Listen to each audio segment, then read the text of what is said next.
Microphone check 212. Ladies and gentlemen, welcome back to It's the Bearded Man podcast with your favorite, the world's favorite bearded man, Bob Bay. Today in the building, special guest. Some know her as Captain Liz or Alyssa Hobert, or if you really know who she is, she's my sister. Alyssa, welcome to the show. That's good, Bob. Should I be referring to you as Captain Liz for the show, or do you want to be just Alyssa, or do you want to be Liz? I mean, usually I'm Captain Liz from you, so whatever works. Captain Whatever Liz works. in the building. Liz is easy too. How kind of crazy is that we're doing this in like the room we freaking grew up in?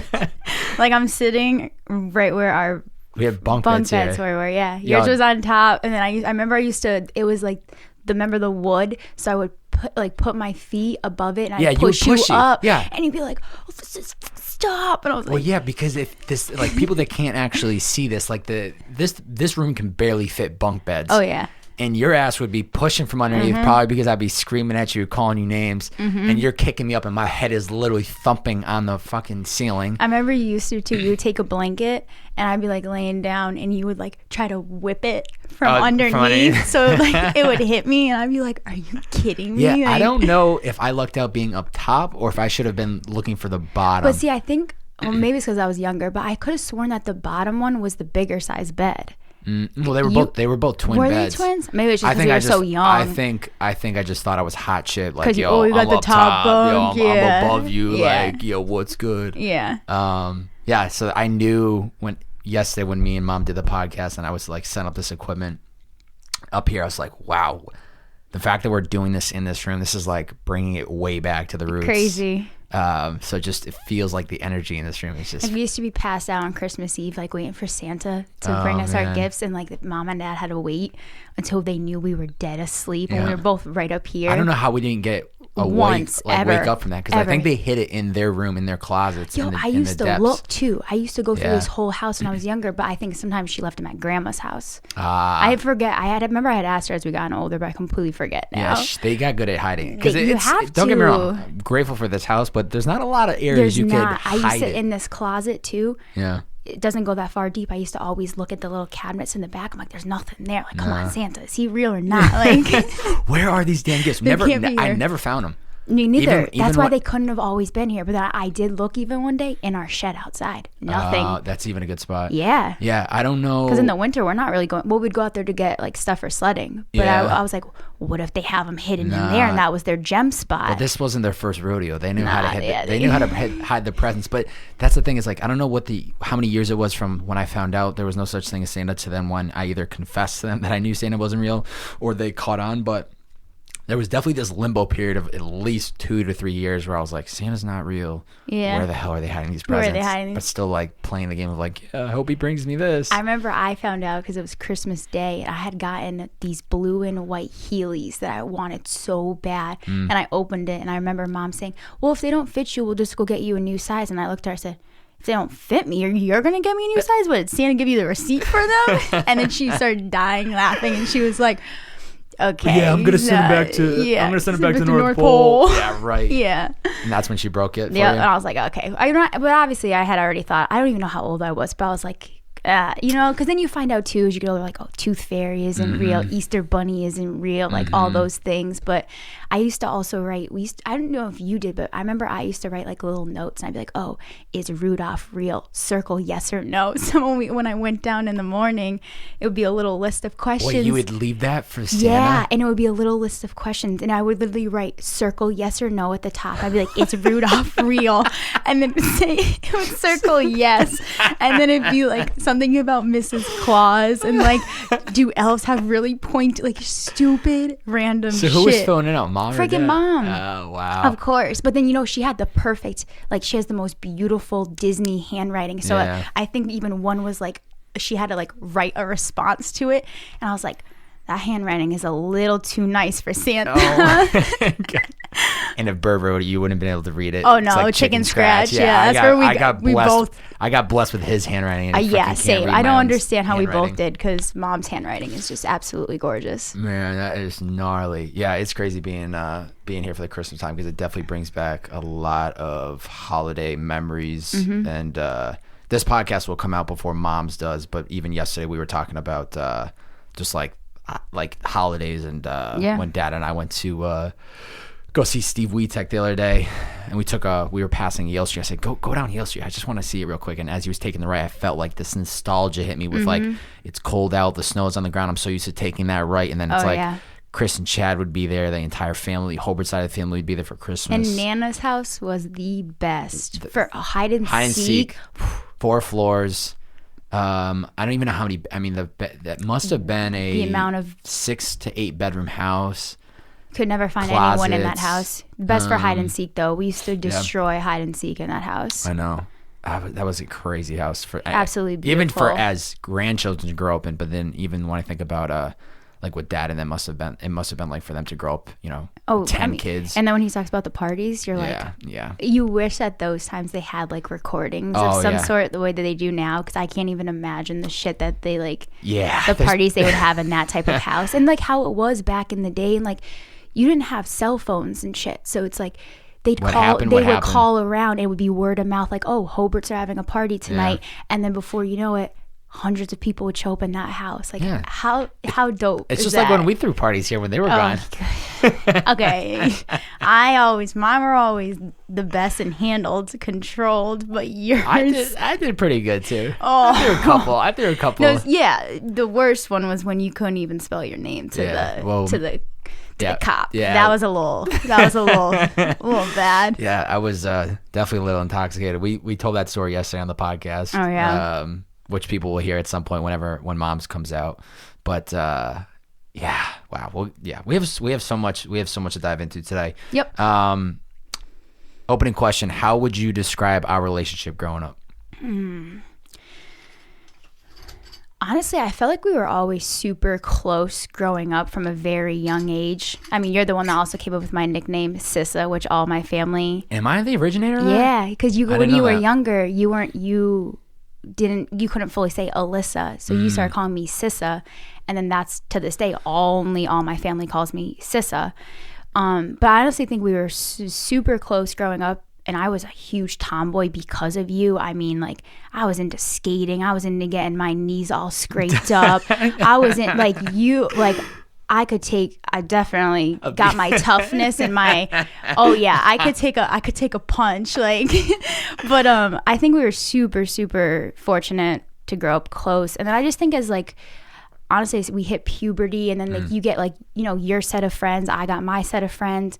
We definitely like separated a little bit, but we were always still close. But when the game changer was like when you went to college. Totally. It was like, I realized like how grateful I was to like have you here all the time, and then you were gone, and like that's why I was like, gotta go visit Bob every weekend that I can. You guys came through always. I was like, I mean, you would roll with a car but deep. But it was so dope because you were never like too far away. It was like I could go there and then always hang out with you for the weekend. You guys threw the parties, and I was this little girl that had a fake ID because of my brother, and I was always getting into anything I wanted to go to. Yeah. So I mean, I loved just looking back at like pictures and stuff too. Like we always grew up close, and like even going to Maine, like when we'd always be in the water, freaking body surfing, or what are those, the skim boards boogie boards. Skim boards, I always ate shit. I killed that shit. I don't know about that, but we'll let that slide. Yeah. Well, I always think I completely agree, and I without you even probably knowing it, realizing it, the many of times that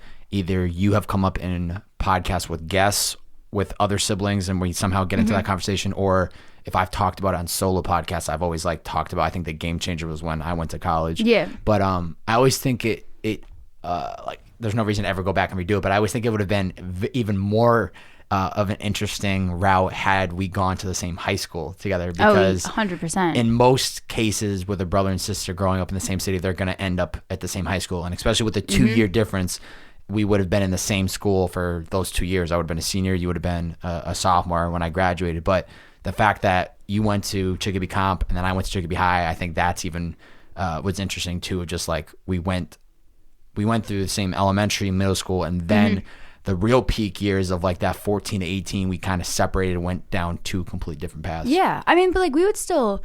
It's not like we had brother and sister beef or anything. Totally. Like we'd meet up. You like, oh, where are you doing tonight? You're going to a party. I'd be like, oh, let me see if I can come through, and like, like that. But then it's like when you went to college, it was like, I just felt like it was a complete game changer. And like, even looking back of when you were first in college and I was in high school, like people used to always say to me like, yo, it's so dope, like how close you are to your brother. And I'm like, well, I wouldn't have any other way. So I just, growing up and as I'm getting older, I realize how fortunate we honestly are to just have the bond we have, to like call whenever we want.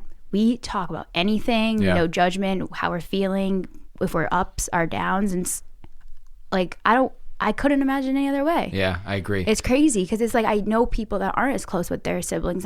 I'm like, yo, like I get so hyped when I know I'm about to come home to see you. Like all last week I was like, yo, I can't wait to see Bob. Like I can't wait to pressure him a little bit to drink. Like I literally even say, I'm like, freaking can't wait to hear him rip ass all week. Oh like, my God, throw me under the bus. I knew that was Nah, coming. because it's just like that. It's like the little shit that adds up that you're just like, that's what like you're grateful for. But it's hard too, because it's like sometimes I feel like I don't see you for so long. I know. And then it's like time goes by.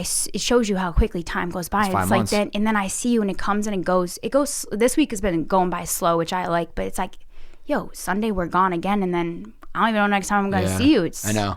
Even when we went to John John's for dinner the other night and him and his sister were talking about something. Also, Amy's hilarious, by the way. Love Ames. I was dying.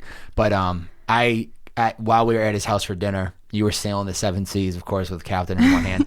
I, like, for a second, like, thought about that. I was like, damn, like, this is one thing that I miss out on is, like, she literally has, like, a bedroom that she crashes at when she goes through. And so then it's kind of like, I feel like I'm shooting myself in the foot because it's my decision to live across the country, to be away from family as much as and often as I am. But I mean, the same thing crosses my mind, too. I mean, yeah, you are, honestly, you're on the opposite side. Couldn't be farther. But I'm still pretty far away from home, where it's like I'm not driving home on weekends. I'm not like, it's still a 15 hour drive. So it's like I always think about, well, what if something happened to mom and dad and like we weren't here, and like of course those things cross my mind. What if something to happen to you? And like, but at the same time it's like they raise us to do whatever the hell we want to do and just freaking go with it. So if that's where you want to be and then where I want to be right now in life, they love that we're doing that. They love that we're not cooped up in this house like miserable and unhappy. Like we're just saying, fuck it, let's go. You know? Yeah. You could easily just live a life of like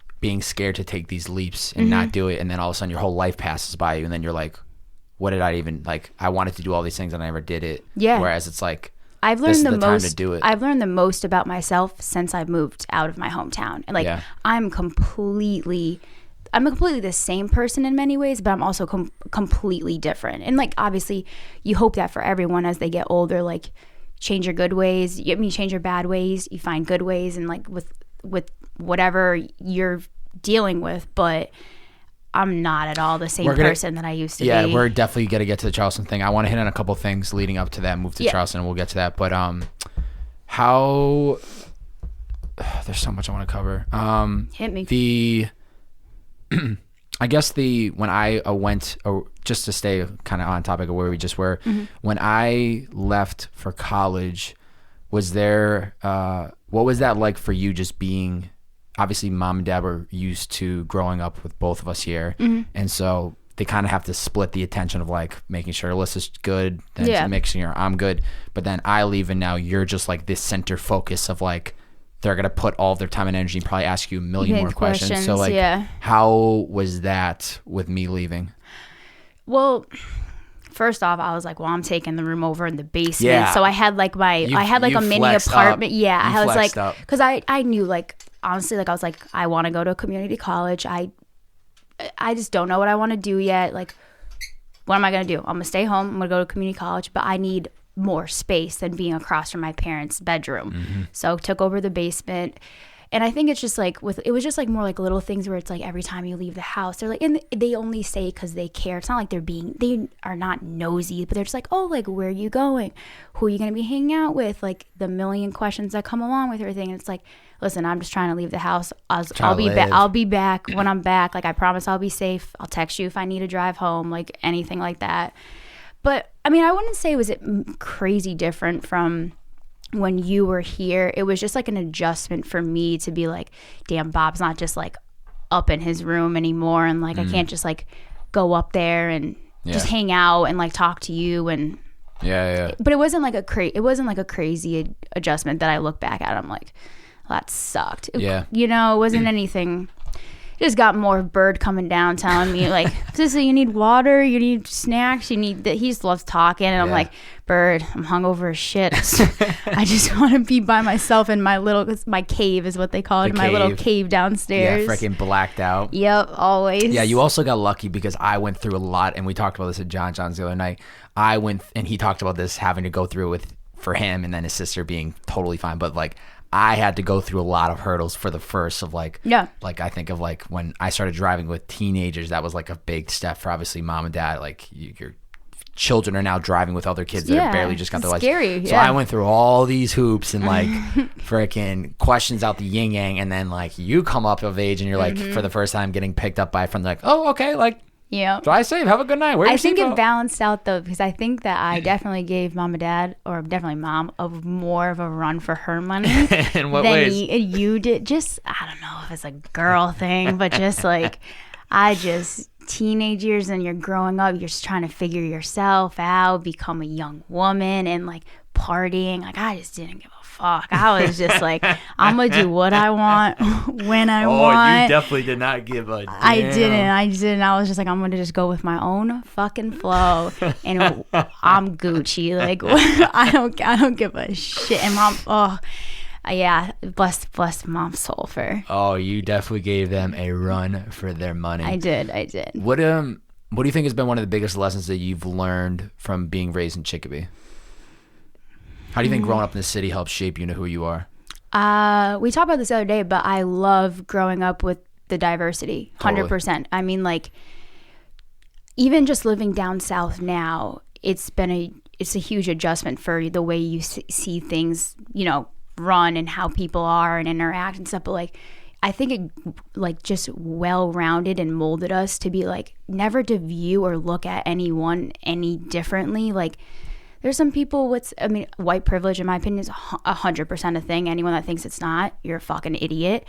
But we didn't grow up with like, you know, we grew up with like the high schools and the schools we went to, like we had a mix of fucking everything. Like it was dope though, because you would you got to see all these different religions and like just different races, and you don't even think anything twice, or you don't have that one black kid in your school where it's like, yo, they stick out. Yeah, that they stick out, and it's like, we got everything. Oh, we had like everything. You're like I couldn't picture growing up any other way because of that. Like I just don't view anything any differently, and I just loved the diversity. Also, I loved how big it was. Like there's people that I know that are like that I work with, and this one guy, he graduated with 20 people in his high school class, and I was like, 20 people? I would lose my freaking mind if I graduated with 20 people. Like, where's the fun? We had 2 different high schools with hundreds of people we graduated with.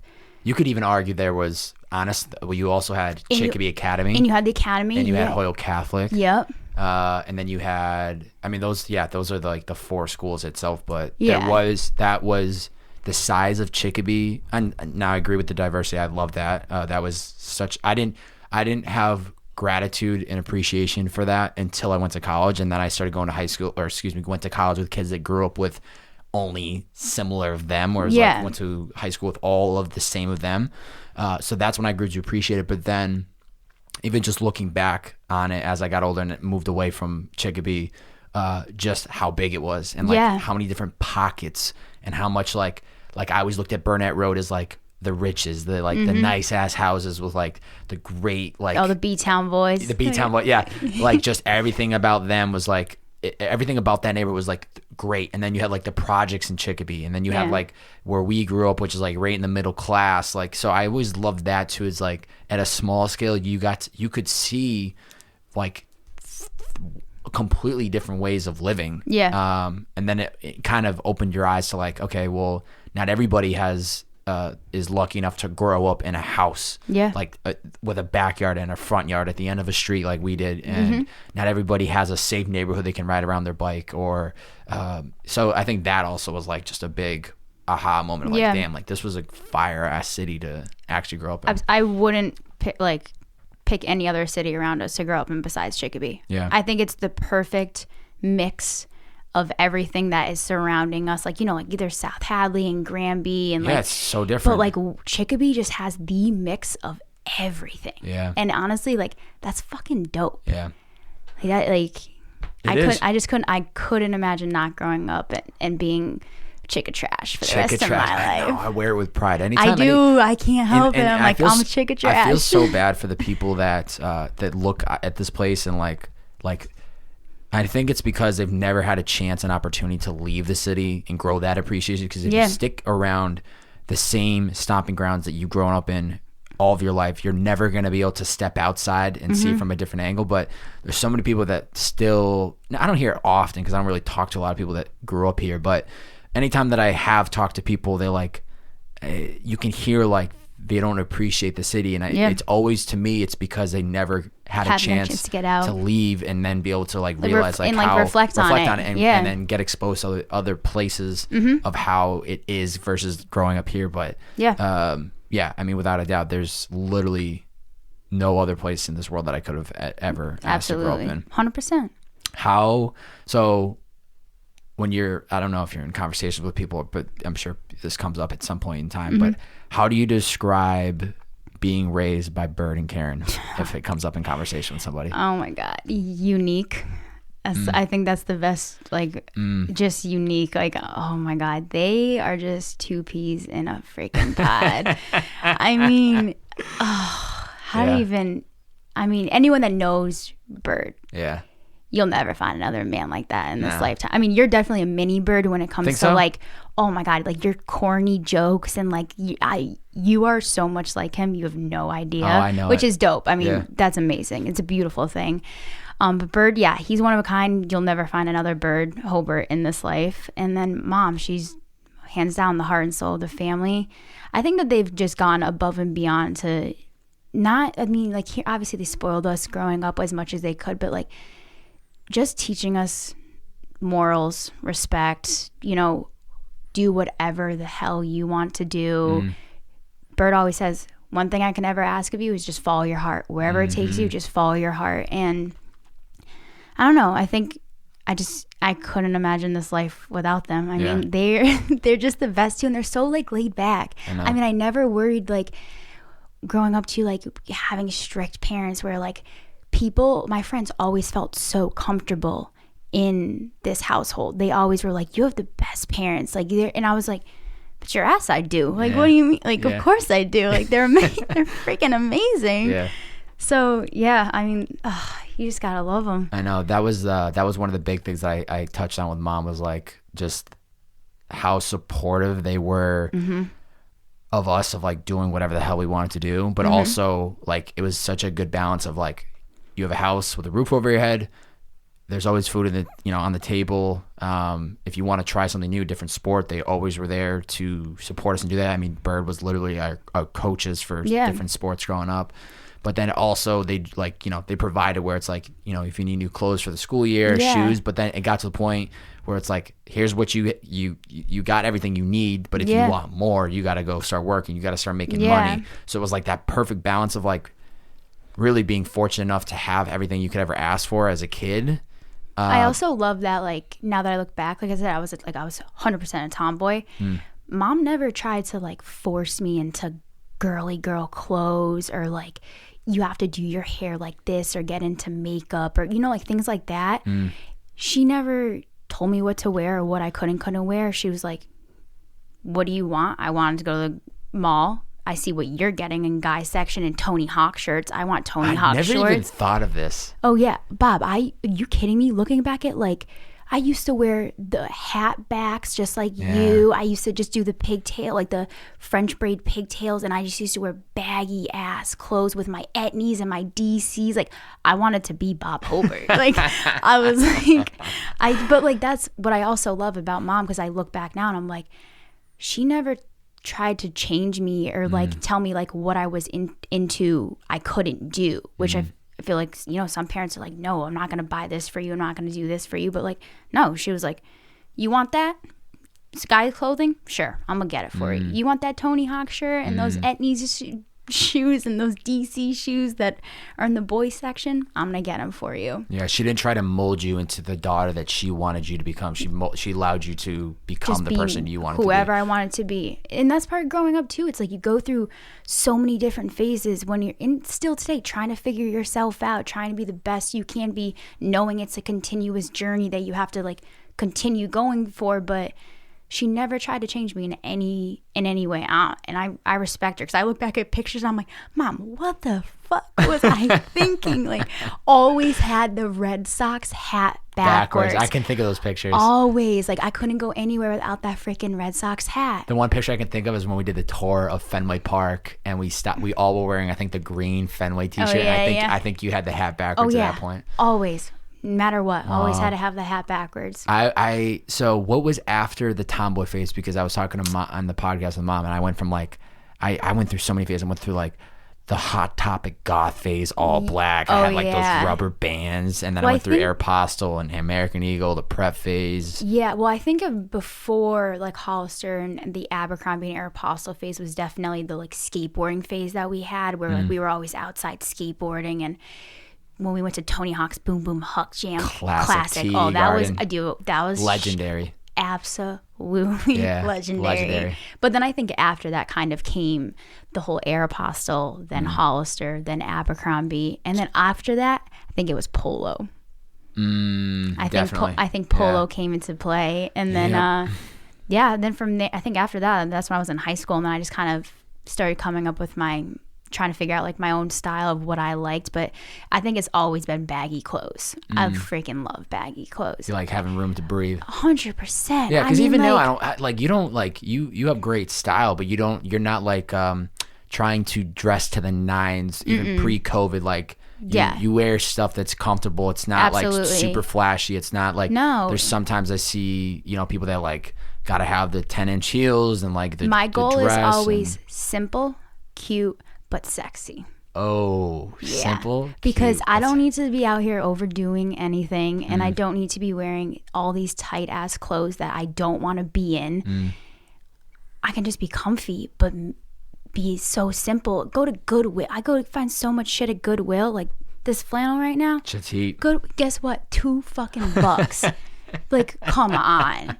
Yeah, that's heat. You know what I mean? Yeah. So, yeah, I don't know.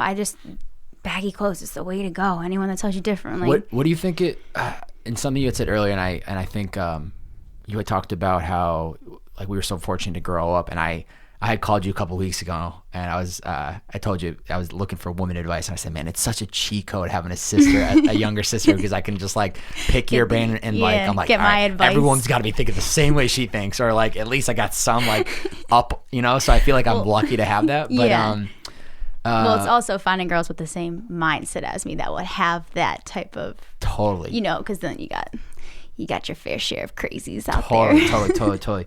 But I'm like curious, like what are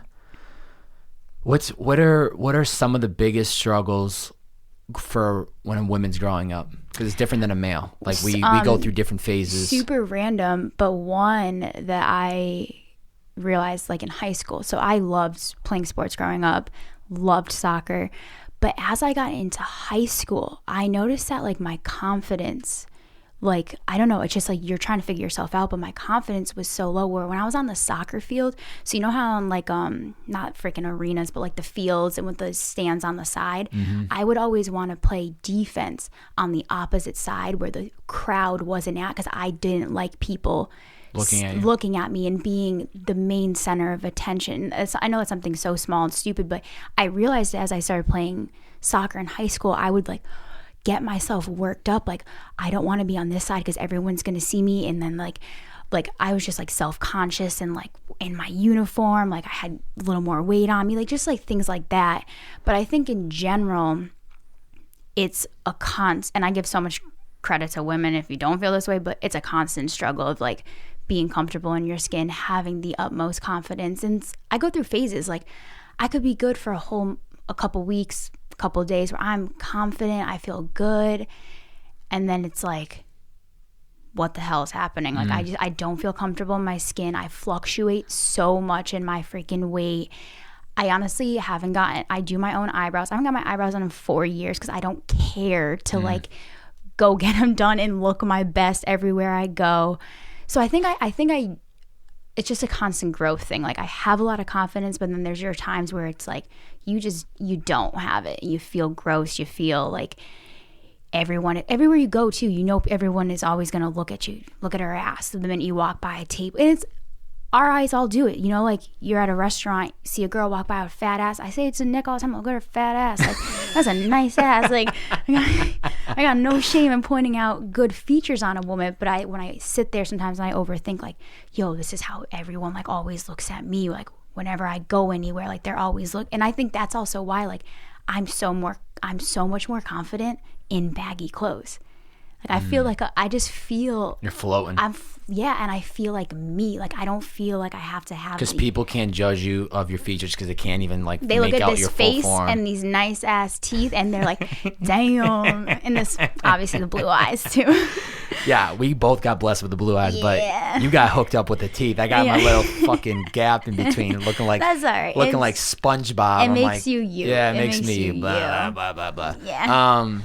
Yeah, that's so interesting. Two things. One would be why did you end up stopping soccer? Well, it was honestly because I transferred my senior year to Chicopee High. Yeah, so you played freshman, sophomore, junior year? Yeah, so I was playing soccer since I was 5 years old, literally played all the way up until junior year. And then I knew I was going through like that whole like, you know, you're trying to figure yourself out in high school, the body confidence, all of that stuff. I already didn't like being on the freaking field. Like I honestly would get like anxious about it when I was on the field because I'm like, stop, like you're overthinking it. Just play the freaking game. Everyone's here to like watch you play, whatnot. But then when I transferred my senior year, I was just kind of like, screw it. Why do I need to play my senior year? Like just to finish it off and top it off. Like it also became like a job to me at that point where it was like, I just didn't care to do it anymore. Like it was like, there's people that loved it and like would die for it and wanted to play it into college. I knew I didn't want to do that. So I was just like, well, it's my senior year. Like, let's just live it up and I don't have to go to freaking practices after school and then go to the games where I don't even want to be seen at. So I just kind of said, do you think if you didn't transfer to high and you stayed at comp that you would have continued playing? 100%. I would have, yeah. And also because of a lot of people that I play, well, it was a mix because, you know, they're both from Chicopee, but I think more people on my Chicopee comp team I played with growing up all the way in like elementary school, middle school, into high school. So I was just like, you know, I played with all these girls for X amount of years. I'm transferring. I'm not going to do my girls dirty and go on another team and then have to play against them. Even though people do that, I was just like, I just kind of reached my moment where I was like, I'm done. New school. Let me just finish off the year, senior year. She said, Bob Howart's not at Chicopee High no more. Yeah. Fucking perfect. Slide it in. Now I'm the next Howard running through town. Yep. A huge difference though from comp to high. Two different worlds, right? Two complete different worlds. What was the biggest realization that you had about the switch? What did you see different at high that was different from comp? Well, you guys didn't have half as many people than Chicopee comp, but I can say comp had a lot more because they had the vocational in the CT hallway. So they had like, you know, they were what did they have there? Freaking, I'm drawing a blank now. Vocational, like automotive and woodwork and electrical. Yeah, so they had all that, which a lot of people would come to do that. So when I remember walking through the hallways on the first day and I was like, where the hell are all the freaking kids? Like there's no one even in this school. It was, I don't know, it was different. A huge change where it was like Chicopee comp, like you're squished up the stairs going to your next class, going up 3 flights of stairs to get to your next class. And I mean, this is different. Completely different. Wow. But it was great though. I mean, I loved it. I loved going to comp. And then I loved going to Chicopee High my senior year. It was a change. It was like, whatever, screw it, why not? And I wouldn't have it any other way. Yeah. And that was one of two questions I wanted to dial back on was also majority of this audience that listens to this podcast is male. It's probably skewed down to like almost 80% male people that listen to this. So I think, and like I said, I had the benefit of growing up with a sister, so I saw a lot of things and I've had you to lean on. And I think there's probably a majority of guys that listen to this and, you know, have never even heard perspectives or things like this. But what else are, even maybe not even like growing up, but even like today, like what are some things that either being a woman, aside from the self-confidence, which I think males do struggle as 100%. Well. I've had my own battle with that. Yeah, but of course. What are some of the other struggles at being a woman in 2020 or just in general growing up that maybe isn't talked about enough, or just like only if being a woman you would know? I'm trying to think, just like for me and like things I've seen. I think obviously anxiety and depression is a huge thing today that is spoken about all the time, which I think is very good, which I've seen a lot of my friends go through their own struggles with that. Body image just in general, like with social media too. Like, I mean, you every time you go on social media, you see these women that look freaking spectacular, and you're like, how the hell do you have that? And I don't get me wrong, filters and all that stuff, but when you constantly see it every day on social media, you can't help at times but to reflect on yourself, and you get out of the shower and you're just like, damn, like I can feel my 3 rolls when I sit down. Like my thighs have never not touched when I stand up. Like, so it's, I don't know. I think it's just in general, it's just like body image is like a huge thing for me that I have to constantly work on to be like, I am who I am. I do love myself, but at times, I don't. I'm trying to think of other things. I mean, it does suck to be a girl, don't get me wrong, like fucking periods and shit. We're the ones that are popping out fucking kids. Like, I'm not that I am right now, but like, we go through a lot of shit. And also, we have to watch you men wait for you men to grow up. Like, we're already... Select. I'm for sure a little bit more mature than the average 27-year-old male, but you are. I know what you're saying, though. Yeah, so I don't know. I just think, too, it's just in general, life is just constant with learning and growing in so many different ways and aspects of life, and just trying to figure out exactly who you are, what you're confident in, what your journey is, and what you want to do with your life and who you want to become. But it ain't freaking easy. It ain't easy just like conquering it all and acting like you're 100% happy with everything that's going on in this world and who you are. And so I like to call a whip a work in progress. I like that. Yeah, whip. About to fucking trademark that, baby. That's actually really good. Yeah, no shit. I thought of it. Yeah. I agree with all that, though. I totally agree. Yeah. What's one of your favorite childhood memories? Favorite childhood memories? Kind of wish you gave me a list of these questions before so I could have something on top. Like, because if you think too much, if you think too long about, if you think about it too long, then you can overthink it. Like with us or just in general? It could be us or in general. Honestly, probably going to sports games. Like like Fenway. The Bruins, oh Fenway, my God. Yeah, like just like growing up and also having dad is like to show us like why he loves sports so much. Like, I mean, Fenway took my heart away the minute that I stepped foot in that place. And then seeing the TD Garden, going to my first Bruins game, like I remember all of that. And that show was fire. Yeah, I know. Like first Fenway Frank and hell yeah. I remember when we were staying outside of Fenway at the hotel. Johnny Damon. That story is gnarly. That's just dope. Yo, we got a ball signed by Johnny Damon before the game. We were like walking around before the game. Like, it's probably like 4 o'clock for a 7 o'clock game. So this is like the time players would be walking in. Yeah. Or maybe a little bit earlier in the day. But yeah, we were walking around Fenway before the game, run into Johnny Damon, get him to sign a baseball. And literally that night, freaking Bird catches a foul ball hit by Johnny Damon. And almost fell over though. Almost fell over the near the rain cover. Bird is also king of whenever he goes to games, he's watching the game, but he has his eye on every seat that isn't going to be filled at the game. And before the game ends, you are so much closer. You've probably touched 3 different other seats before the game ends. Totally. Yeah. Buy the cheapest ticket to get you in the stadium. And Bird will get you to the Bird will get you to the front before you know it. Heads up, at the end of this inning, we're going down 10 rows to the left. There's 3 seats. Scouted this out for the last 3 innings. We're clear to go. Every time, and you'd be like, really? Even he used to do it at stupid Springfield Falcons games. Totally. It's like $8 to get in, and you could pay $15 to get the front row, but gotta save the fucking $7. You gotta save it for the beer and the nachos. Yeah, exactly. Fucking Springfield What's Falcons. One of yours?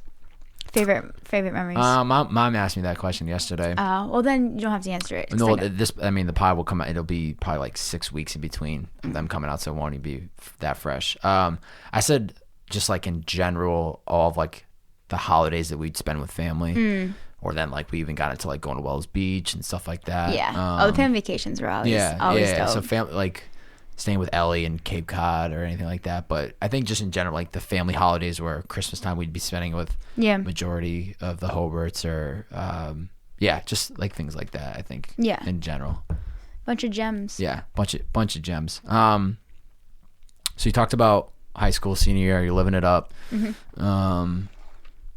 stop playing soccer, trying to figure out what you're gonna do.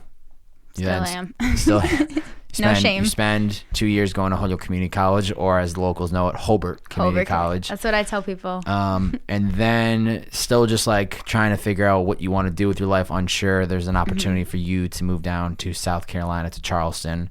And it just so happens to be the same day that I'm moving out to Los Angeles. So Bert and Karen losing their mind. House is going quiet as we both move to completely different states.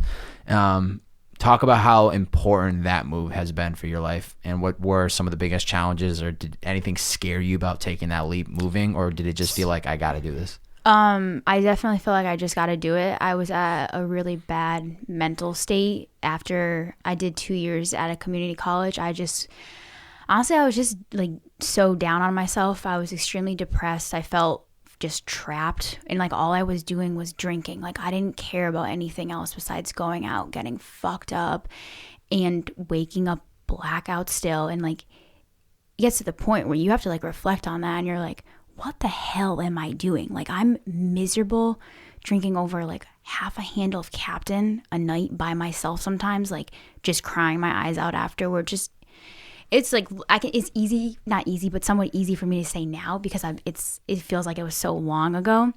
But basically, I just knew I needed change, and I needed it quick. So craziest part about it was I knew you had plans of going to LA, and obviously, like you want to know someone when you're moving somewhere, at least one person. And then Julia, my cousin, had come home for like a family party, and I asked her, I was like, "Hey, by any chance, do you guys have a room opening up?" And she's like, "Actually, we've been looking for someone." And I remember just then and there, I looked at her and I was like, that's my fucking room. I'm living there. When can I move in? So talked to mom about it the next day. I was like, Mom, I'm doing this. She was like, oh, like, okay. 100% got her support. Put my 2 weeks in at work. This is at Chick-fil-A, right? No, this is when I worked at the daycare. Oh, daycare. Yeah, I was working at the daycare. Shout out to Chick-fil-A, though. Yeah, the classic. Put my 2 weeks in at work literally that week, like after I saw Julia. And then I took a week just to see friends, chill, whatnot. I was gone in a month. Like I made my mind up in a month, and I was just like, screw it, I'm out. And then honestly, I really lucked out with the way that everything happened in Charleston. I didn't have a job. I didn't have anything lined up. I just said, fuck it, I'm going. Like I'll find a job when I get there. I applied to some restaurants. I got pretty lucky with meeting a good foundation of friends really, really quick. And I just kind of rolled with it. And also just the environment. I mean, like Charleston, like it's a freaking beautiful city to live in, and just like everything that goes on there. And I don't know, the weather too, like I hate to say it, but you don't go through like seasonal depression like you do down here with like, this is a lot, like this cold when it gets dark out so early. Like, yeah, that seasonal depression is a real fucking thing. But just being in this beautiful city that like right now it's 60 degrees there, and I'm just like, oh, that shit is golden. Yeah, it's beautiful. It's golden. But yeah, I honestly, like I lucked out with saying that there wasn't really anything hard about it. And I think that that's because I was so driven to just get the fuck out that I was like, I'm gonna just do whatever I gotta do to survive. And like, mind you, I was paying like, you know, my car bill and my insurance, but to go from never paying rent to living downtown Charleston living with 4 other girls, and now spending, you know, it was like $700 on rent, plus it was like almost $200 on utilities because we had people constantly staying over, showers, you know, all that shit that adds up. But I just did it. I was just like, fucking work, do what I got to do, pay the bills, enjoy my time. And it's funny, obviously Bob knows this, but first person I met was Nick, and crazy looking back at now, like first day at my first new job down in Charleston, and like the bartender's like, oh, go sit next to him because it's his first day too. And then come to find out he grew up 20-30 minutes away from me my entire fucking life. Crazy. Yeah, we'll get into that very, very shortly, but I'm curious, like and I wasn't really aware of this because I was already living away when I think you were going through like this depression / dark period in your life. And then obviously anytime I'm home, we're just like having fun. So I'm not even aware of like, there's a deeper issue here. And I think that, not to interrupt you, but I think that what people don't realize is when you go through these, in my opinion, when I went through my depression shit, it wasn't that I was like trying to cover up and hide it, but my main thing is I always wanted to see everyone around me happy and to fake it like I had nothing going on with me. Like I was fine, I was happy, I'm living life, like I'm good. But in reality of it's like I could fucking fake a smile for anyone and no one would ever know like what shit I have going on in my mind where I just don't even want to do life. Yeah.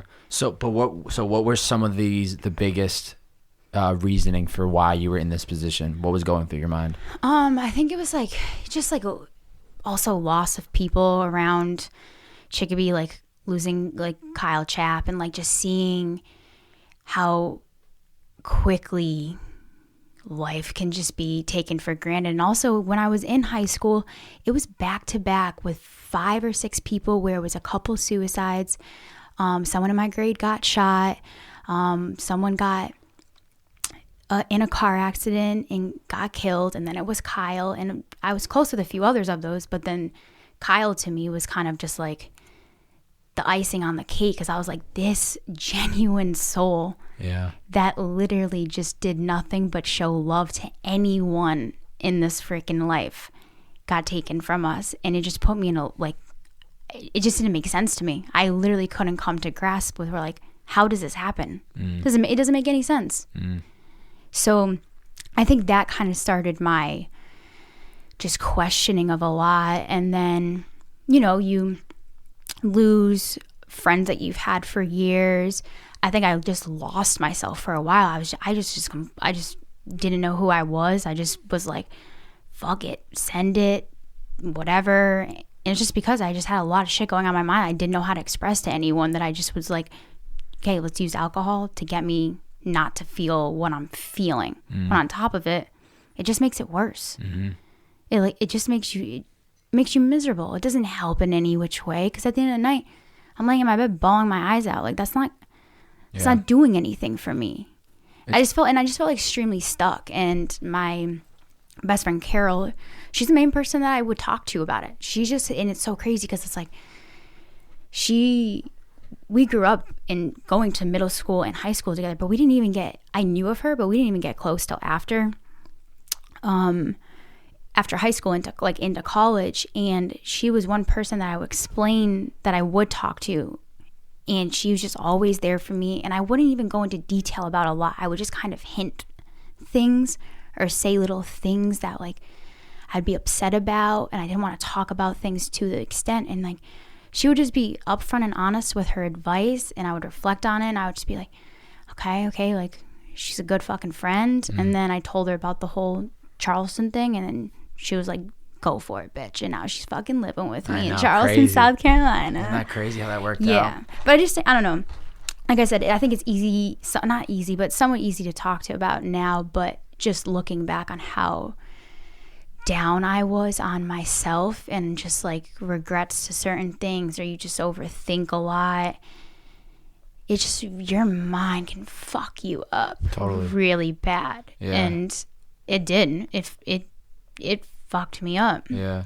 Well, the problem is the alcohol is a temporary Band-Aid what happens is you start drinking to forget everything that's happening in your life, and you don't want to think about it, so you drink. And reality is a temporary Band-Aid that when it gets ripped off, the actual bruise or thing that the Band-Aid's covering up, it actually slowly starts to get bigger and bigger and bigger, and so that the alcohol is never going to be the actual solution. No. It's only going to temporarily take your mind off something, and it's just going to make you feel like even more shit. Yeah. Because it's then putting you on this emotional roller coaster that has this extreme high followed by an extreme low, and then you're just on this ride of constantly. Well, and that's why too, like, I wanted to move away, because like when I made up my mind about I needed to get out of Chicopee for a bit, like I just was like, I need to move away to figure out who I am. Also, honestly, create a new me, create a new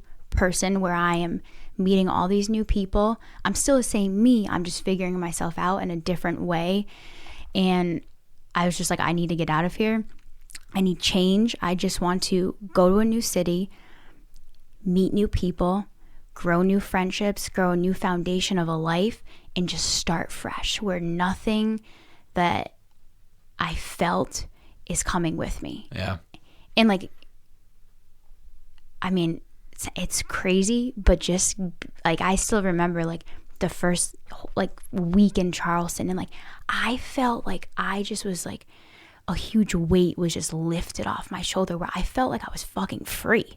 I just felt like I was like, it was just change. It was like a breath of fresh air, where I was just like, I'm good. Like, I'm doing this for myself, and I'm gonna be okay. Like, just grind, do your thing, screw it right now. If you don't know what career path you want to go in your life, just figure out what you got to figure out to make your mindset better, to become a better person and an individual, and just go with that. That's what I've been doing. I know right before you moved, like, you were surrounded by like people like Carol and some other great people, but do you think there was bad influence in the people that you were like hanging out with or surrounded by, other than like the people that we both know mutually? I can say definitely somewhat yes, because they also, but at the same time, it's the environment I put myself in. So it was me choosing to be around those people that wanted to go out and party 4 or 5 nights a week. And I just look back now, I'm like, yo, like, what was I doing? Like, getting into cars where there was, you know, cocaine and a shit ton of weed, and like, that shit ain't fucking cool. I mean, we get pulled over. I'm not getting fucked because of this person that has all this shit in the back of their car. And so yeah, I think, but it's easy for me to say, oh yeah, like, it was definitely the people I'm surrounded by with, but at the same time, it was me putting myself in that situation. And they aren't bad people. They just also need to grow the fuck up. So I'm not shaming them, but it was my own decision to be going out and partying with certain people and getting into stupid shit, you know, wanting to fight everyone that said a bad word about me. Like, I felt like I had to just like defend myself so much. Yeah. To like, and it was like, why? What do I have to defend myself now? Like, if I hear anything about me, I'm like, cool. I don't give a fuck. Like, I'm literally just so chilling. Yeah. I don't care what anyone has to say or the judgment they have on me from a past. Like, if you think I'm the same person I was in high school, you don't fucking know me at all. You know? And it's a shame that people, and that's that small town mentality where they still view people from shit that they've done or said in high school. And I'm like, it's so sad, because like, if you don't think that person has grown up, like, what, you clearly haven't. They're almost disappointed that you grew up and that you matured and that you stepped out of your comfort zone and you did something better for yourself. What do you mean? You don't do this anymore? Like, come on, like the old days, we used to do this. It's yo, the people I used to smoke weed so much. People are like, yo, Liz, you don't smoke like that? I'm like, nah, I don't. Like, yeah, I'll hit a pen every now and then with some oil in it, but like, I couldn't tell you the last time I rolled a fucking blunt. Yeah, you don't want to be, and I've realized this, like, you know, my birthday was 2 weeks ago, and turning 27, I was like so fired the fuck up, because I was like, I'm just getting better and better every single year. Like, everything I've ever wanted, it just continues, just gets better in every bucket. And I'm getting more hyped to get older, but like, there's always that group of people, and I'm not here to I'm not going to say any specific names, but it's like, they always just want to go back and relive the glory days. And like, don't get me wrong, if I could go back and relive a day in high school, relive a day in college, like, fuck yeah, I would. Just for a day, like, or a weekend, like, just to like live that experience again, I would.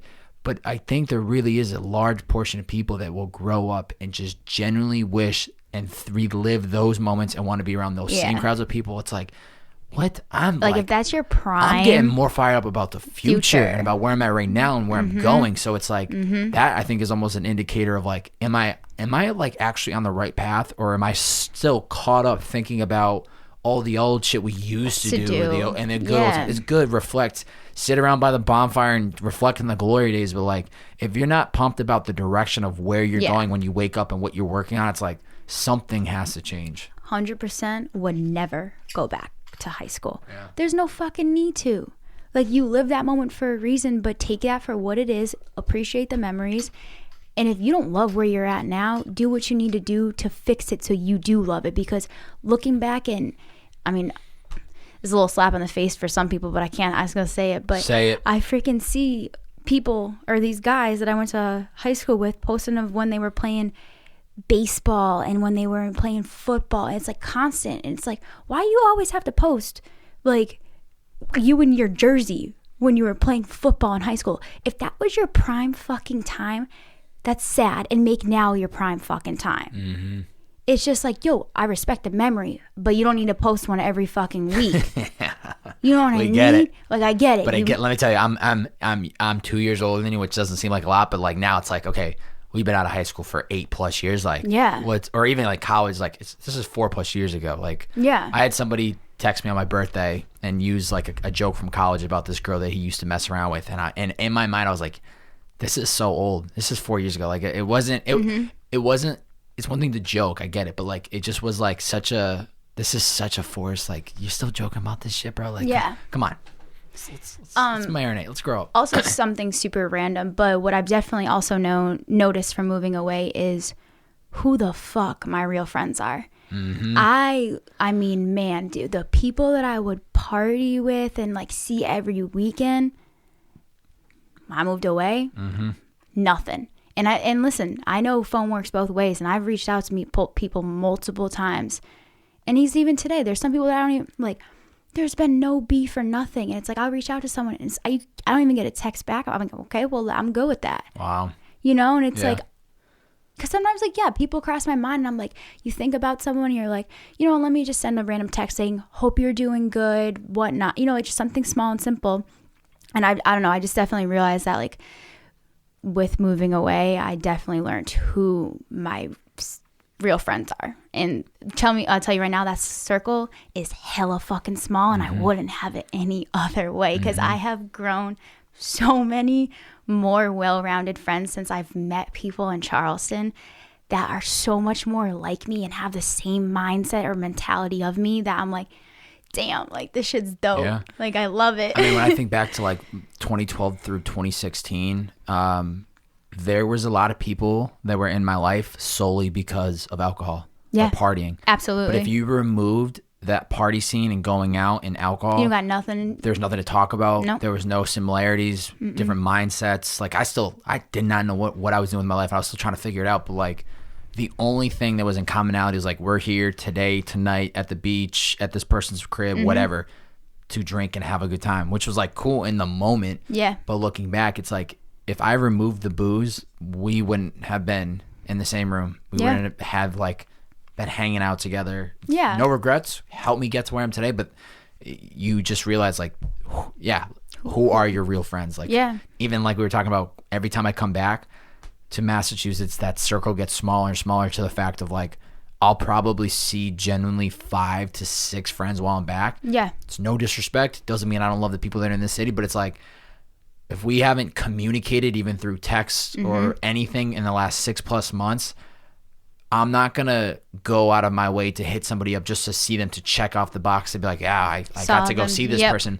I barely see you, mom and dad, and some of those closer friends throughout the year, that it's like, if my whole week or 8 days here looks like us just doing what we've been doing, it's just like chilling, having people come through, having some dinner, going like to the mall, you know, watching, you know, Netflix series that blow our minds out of the freaking water, like that, I'll take any day of the week than me trying to run around the city, trying to grab dinner and grab drinks with people just to say that we did it, and then sit down and have a conversation where we just like have nothing to talk about. We're just catching up on the bullshit. And so Yeah, it's like I even appreciate more coming home now because I don't feel obligated to do that where Absolutely. I used to feel like I had to hit people Same. up to reconnect and that, with them. I can 100% agree because I feel like the first year that I moved away, I definitely felt that when the first time I had come back home, where I was like, all right, like let me check off the list to see these, and these people. But now it's completely different. I mean, I know who I text a week before I come home, and I'm like, just a reminder, because they already know. Yeah, you've been scheduling it Just out. a reminder, this is when I'm going to be home. When I get home, I'll let you know when I'm free so I can figure out when you're free. But what also gets me, and it's so fucking annoying, is when now that we move away, people hit us up when they want to come visit and they expect a fucking free place to stay. And I'm like, I don't get it. I'm like, I bet you Charleston gets it because you're a driving distance away. I don't get it. Yeah, I'm like, no. Yeah, No. I don't blame you. And listen, there's those people, don't get me wrong, you have those people where you can go a year without talking to them. Pick up where you left off. Right up where you left off. But then you also have the ones that are like, yo, this is a force. This is a 100%. Yeah, total force. Yeah. But it's all good. Yeah. It's nothing but love. You keep it's moving. just like you keep living you yeah. live in your best life. People and that's the thing. People are gonna gravitate, want to be around that energy. They're gonna want to pick up on that because they're looking for a sense of that. Yeah. You had brought up how it is like truly out of a movie. You moved down to Charleston. First job you ever work at. You end up meeting Nick, who's from Belchertown. Yep. You guys are friends for 2+ years, and then you guys end up having dated for how long now? Pretty much a year and a half. That's wild. But before we get into that, what is so surprising to me, not surprising, but just interesting when I think back on it, and I even had this conversation with Dylan before I flew back, and when I was like trying to think about what I wanted to talk to you about is, I think we have a lot of, our mindsets are very common. So much that about us is very common. But one thing that I really, an interesting thing about both of us growing up is like we didn't really date. Nah. And it's so interesting. It wasn't one or the other. It was like we both just didn't, which is like such a weird commonality. I don't even know how we both. I don't understand it because we flawless. We look great. We are Snack City. You know what I'm saying? Like throw us on the cover of GQ of the best brother sister combo, and everybody's becoming chasing us. I don't understand it, but it's so interesting to me. But what I'm curious is, did that, especially as being a woman, did that bother you at all growing up? No, not at never. all. I honestly didn't give a fuck to be in a relationship. Like straight up, yeah, I did my thing. No shame in that. But I just didn't see the point in one. Honestly, no one really stood out to me in crazy ways. I never caught feelings for anyone. And I never fucking caught feelings for anyone. But I just didn't see the point. One, dating so young. I honestly thought middle school relationships are a fucking joke. And I was like, I'm not getting into a fucking so what, my mom has to go pick you up from your house and bring you back here and we're going to watch TV on the couch while she's there. I don't know. I just didn't think that. I thought that was stupid. And then in high school, I just I don't know. I just didn't want to be in a relationship with anyone. And also because you see all the stupid shit that goes on in high school where this person's cheating on this person and then this person's fighting over this guy and this person's fighting over this girl. And all of that never interested me. I was like, listen, when I get a boyfriend, he's going to be a fucking man. Because I grew up with the best male role model in my life, which is my father. I never could settle for having a boy in my life when the whole entire time in my life, I've always had a man. So to me, it was plain and simple. I don't want to be in a relationship until I'm older, until I'm okay with being by also I loved being by myself. That just growing up and not getting in a relationship till I was 23. Was I 23? Yeah, 22, 23. I think it was 23. I mean, you tell me. I don't fucking know right now. It just made me be okay with I would go do my own thing no matter what. I didn't need someone by my side or to have that comfort or I was good. I was always good doing me whenever I wanted to. I never felt like I had to have a significant other on my hip. And then I fucking met Nick. But I just didn't care. I really, I didn't Didn't faze you. No, I never saw, And don't get me wrong, I fully respect some high school relationships last. Yeah, totally. That's dope. For me personally, I didn't want that. Yeah. I didn't want that. And also, honestly, like, I knew, like, Chicopee wasn't going to be my life forever. And I was like, I don't want to get stuck here. Yeah. I don't want to, like, I'm not saying stuck here, like, that's a bad thing. Don't get that mixed up. Love the city that we're from. But there's so much out there in this world to see. And I just couldn't imagine right now for me that if, like, I still lived in Chicopee, I had a house with a guy and, like, potentially a baby. Like, I just can't see that for myself right now. And I just needed to do me, stay single until I found a guy that I knew was, like, everything and more I could have asked for. Yeah.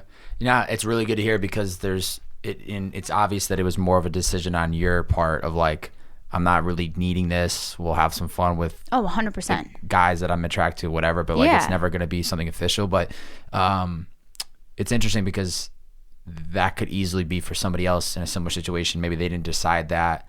I guess that makes sense. You decide it, and then there's not really a true relationship because there could be a case where if the woman or it could be a guy like doesn't have the relationships in their life, they start to question themselves. Is it me? Is it whatever? Yeah. No, I just didn't care. No, that's good. And it allowed you to kind of just live your life and not have to worry about other people. Yeah.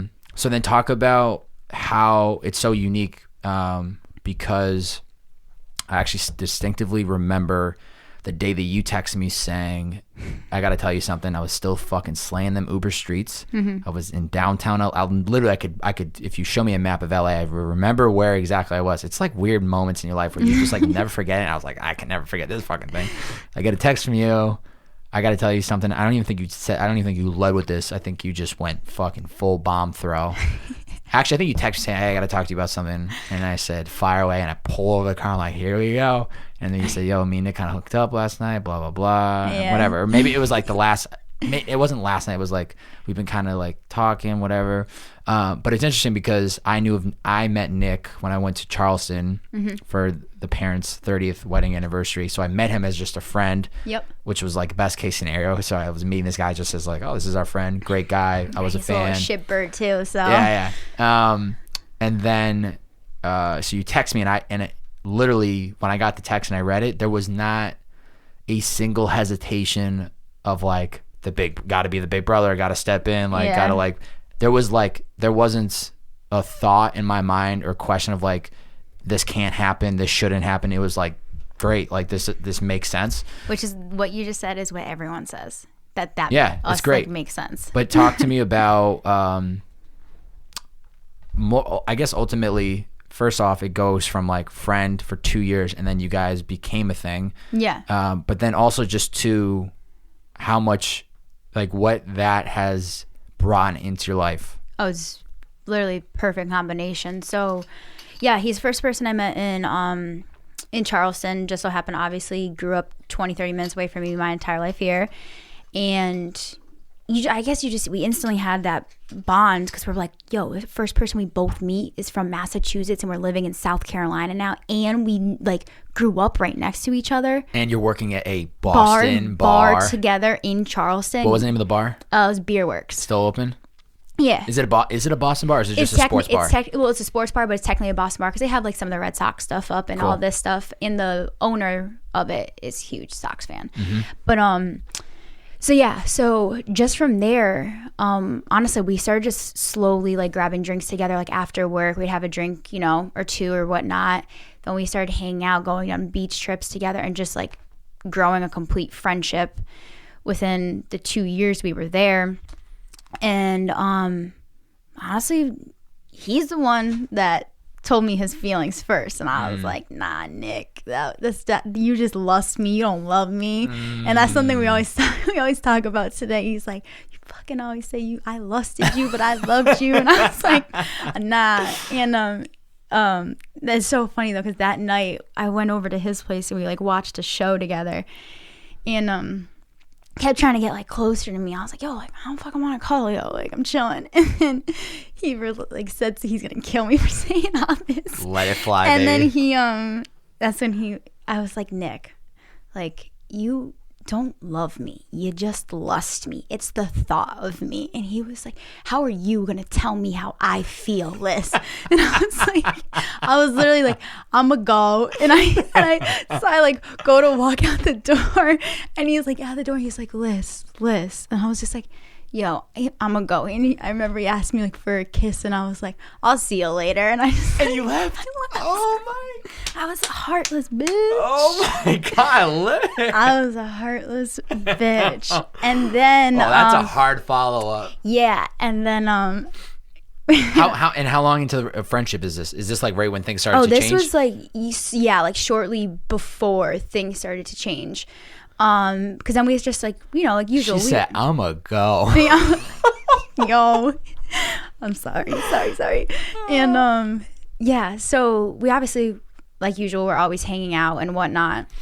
And like here and there, he had drunkenly said things to me, but I was like, nah, like we have a great friendship. Like I'm good. And then it kind of just led into one drunk night, obviously. And we ended up hooking up, and then hung out with him the next day. We got like breakfast, hung out with him the whole day, and then again and again. And I just kind of realized, like, I don't know, it kind of all clicked in me at once, but how corny that little shit is. Like, he reminds me so much of, like, it sounds crazy, but of Dad. Like, things that he says and like little like cute shit that he does for me. And I was just like, whoa. Because I had never, like, so quickly always been like, nah. And then I was like, holy shit, like, when did this happen? Like, I just, all of a sudden, I knew I had feelings for him. And I was like, whoa, this is not me. This never freaking happens. Like, I'm always, like, batting shit away. Yeah. Like, I remember, oh, Nick, he's going to kill me. I used to fuck with him so bad. We would be, like, drunk on our way home. Like in an Uber or something, I'd be like, yo, Nick, you want to fuck? And he'd be like, yeah. And like, yeah, I'm down. And I was like, I'm just kidding. Oh my! And he would you would lead him on like that? I was bad, bro. Yo, that is crazy. I don't even know why. He just, oh God, I was a fucking bitch to him. And I was like, why did you put up with that shit?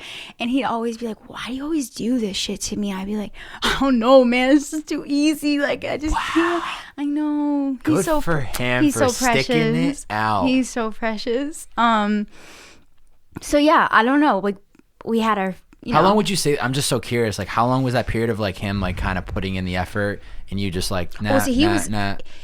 We were good friends, and then he, like I said, here and there when he was drunk, flirty, all that stuff. He would say things here and there, and I would just always like brush it off. But then I think more towards the end of because we started hooking up 2 summers ago, and more towards like that summer is when he was like really putting in effort to like want to see me all the time, want to hang out, want to do this, like, and like calling me little nicknames. And I remember I'd go to see Julia. I'd be like, Julia, why is he calling me this? Like, I ain't his girl. And now I look back, I'm like, yeah, I'm your fucking girl. You call me that shit, bitch. But I don't know. It just makes just telling the story gets me all warm and fuzzy inside, because it's just so crazy how everything like happened. And but don't get me wrong too, like that's all a magical story, but like we've had our fair share of like ups and downs, and like this is still like 2 people that became best friends, and then we're starting to date. So that also comes with trying to figure out a different level of shit, because it's like we're used to going out together and like doing our own things at times, and then like now we're dating. So it's a huge adjustment at the same time. But like just now that we've been dating like a year and a half, just sitting back and like looking at the growth of our friendship that's now into a relationship and seeing where we're at now is so amazing. Because it's like I watched him become into such an even better man, and like with how he is today. And I'm just like, honestly, like I'm fucking blessed like to have him in my life. Like he's so genuine. He literally is such a good guy. His sarcasm is through the roof. And also it's so natural. Like we always, and people think we're fucked up to say this, but half the time like we'll be like, sometimes we forget we're dating each other because that's how natural it is. Like we won't even, it's just like, doesn't take effort. No, we're just homies that love each other and are in love with each other. So it's crazy. But at the same time, I feel like that's how it's supposed to be. Like you're supposed to meet someone that like, it does feel so natural to be with them. And it isn't, and we definitely, don't get me wrong, have somewhat of an advantage because like we were such good friends. So that like is so much easier than you're not going on like, you know, dates to meet someone for the first time, which is the natural thing to do. So I have already known the little shithead he was before I got into a relationship with him. But I mean, I don't want to change it any other way. He's so sarcastic. So what is, I'm just so, what the one thing that really, there's a lot of things that stand out to me the most, but the one thing that I give him so much credit for is that he still kept pursuing even when, and it was probably jokingly like, we're not hooking up. Like it's just, but at some point as a guy or as a girl chasing a male, you question yourself like, is this ever going to actually happen? Or am I being like, now I think it's different because you guys had a previous friendship before. So it's like, it's not him being a weirdo. It's like when, you know, if you meet somebody for the first time and you're trying to show interest, but like if you over deliver, it's like, yo, you need to fucking fall back. You're overstepping it. So, but even if he was, I put him in check real quick. You put him in check real quick? Yeah, I wouldn't have, he knows how I am. Yeah, but I so interesting to me that like he stayed so consistent of showing interest even though there was, I don't know, maybe he felt. He also was really good about like just sliding in simple comments where he wasn't being overbearing or like saying too much. So it's like he'd be like, Liz, what are you doing tonight on a Friday night? Do you want to just go grab drinks with me at this bar that we both at the time lived right next to? It was Garage 75 with all like the arcade, I think I brought you there, all the arcade games and stuff. And I was like, yeah, we'd go out there.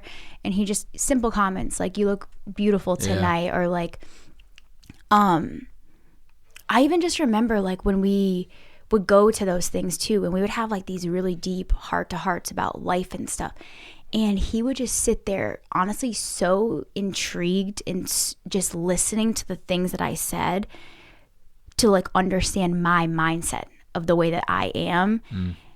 And I've even seen him today, like he uses little sayings that I say all the time, and like he's grown to be like, to have a more open, I'm not saying because of me, but I definitely feel like from when I first met him to now seeing who he is, because of me, he's definitely grown to have a more open mind about a lot of the things he never really thought twice about. Yeah. You know? It's crazy. It is crazy. It's fucking wild, Bob. Yeah. It is crazy, but it feels so, like, I don't know. Even from the point of when I met him to then, obviously, when you guys started dating, it never felt like, I don't know. I didn't feel like, oh shit, this is Alyssa's boyfriend, you know? Like even I knew he was like Gucci was July when we came back and you like brought him down to meet all the family and the Hoberts and like he's just a talker. Yeah. He fits in like blends too right perfect. Yeah, he blends with our in. family. And like I was taking note because he was always going out his way to help, like, oh, can I help you with this? Can I do this? Like this, that, the third. And I was like, this is a guy who knows what the fuck he's doing. Like, he knows, like, I don't know. I knew it, and it's been awesome to see from afar because obviously I'm not seeing you on a day-to-day basis, and obviously we talk. Yeah. Sorry, I had a hiccup and I kind of slowed down. You're good. But it's been awesome to see like the happiness and the like just like what he's brought into your life of just his presence and whatnot. And I will say, when you just said happiness, I'm just going to throw this out there because it's one thing that Dylan said to me that to this day I say it all the time. And he said, no one person should be your only form of like happiness. And that was like huge. And it has stuck with me to this day because it's so fucking true. It's like, I fucking love Nick, but at the same time, no one person should ever be your only form of happiness. Because what happens if something happens and they're gone, whether it's a parent or a friend, someone you're in a relationship with, whoever, it doesn't matter. But he said that to me, and that shit to this day has stuck with me because I was like, damn, Dylan, he's got the gems. Yeah, he fucking knows. He just knows. He knows. That's because that man stayed sober his entire life, and while we out getting drunk, he been taking notes, and he just his mindset is that energy and his mindset is something that I've tried to incorporate in my life and has been pivotal. Well, it's a great person to, always have around you, and gotta love Dylan. Yeah, gotta love Dylan. Yeah. I completely agree though. Like, you really have to, and it's a lot of books I've been reading too recently, a lot of self-development and meditation, mindset, stuff like that. One book I just read, I forgot the name of it. I was just telling someone about this book, but it's about love in the sense of like, if you continuously seek other people to find love or happiness in yourself, you're never going to ever be happy, because it's just a short-term thing. And then eventually, if this person leaves, like, ultimately another person, a significant other, shouldn't bring happiness into your life. They should almost just like enhance your experience and like be your bigger hype man or hype woman. But if that person leaves, yes, you can be heartbroken. Yes, it can be a tough thing to get through, but ultimately, like, you need to be happy in the fucking body you're in, the skin you're in, the things that you're doing for career or whatever you're doing. Yeah. You got to be happy within your own self before you can really start to love somebody else. And I almost think, looking back and thinking about, like I brought up how we both were kind of just like single our entire lives, I think that almost set us up to become the people that we are today, because we've had so much more time to just double down on ourselves, where others would have I know people that I went to high school with that were always in a relationship, and I'm sure they're going to do great in their lives, or in college they were always in a relationship, and I'm sure they're doing fine, but I feel like there was always something a lot of downtime that they have lacked because they were chasing other people for happiness. Yeah. No, that's so true. Yeah. Nick's gonna fucking love it when he hears this podcast. Sorry. And you just let that fly. Listen, he knows I have no filter. I love that. I love that you just let it fly. It just builds. It's the story. It's all about the story. Exactly. And that's gonna give motherfuckers confidence, male and female, to keep pursuing. Yeah. Gives me motherfucking confidence. You know what I'm saying? I'm about to keep pursuing. And another thing Nick always says, he goes, Liz, how did a 6 like me end up with a fucking dime? Like, I love that. And I'm like, fucking keep that in your back of your head, bitch. I love that. Nah, he's a gem though. Honestly, I am very fortunate to have found him, and I fucking love him. Yeah, he's a great guy. Yeah. What is a lesson that I've either directly or indirectly taught you?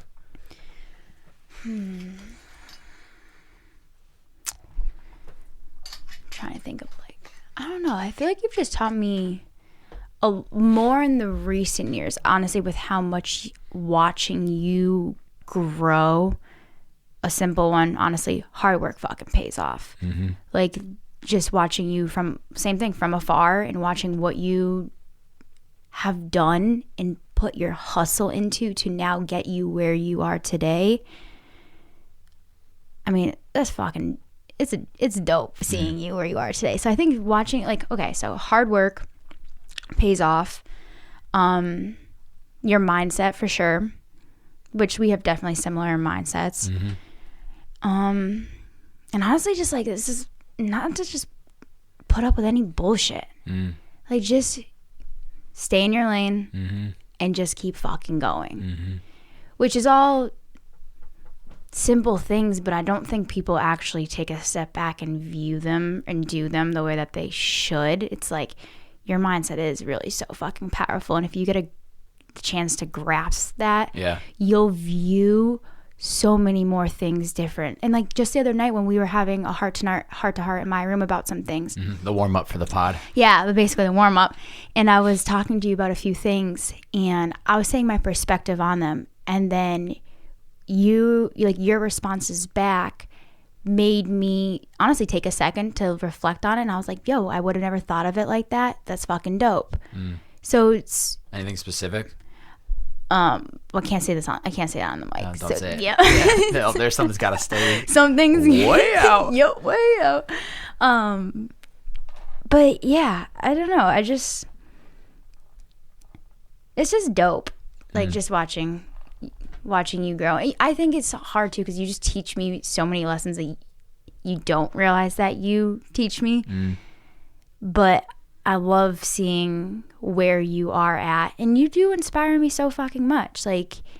next month, here we go. 30 days, no booze, no carbs, no sugar. I'm fucking amped. I'm excited. But it's those little things, I think, that just kind of go unnoticed or unsaid sometimes. But you definitely, like, inspire the shit out of me to just do whatever I want to do. And I just know eventually I'll figure out my passion right now. But, like, I'm really not in competition with anyone. Just keep doing me.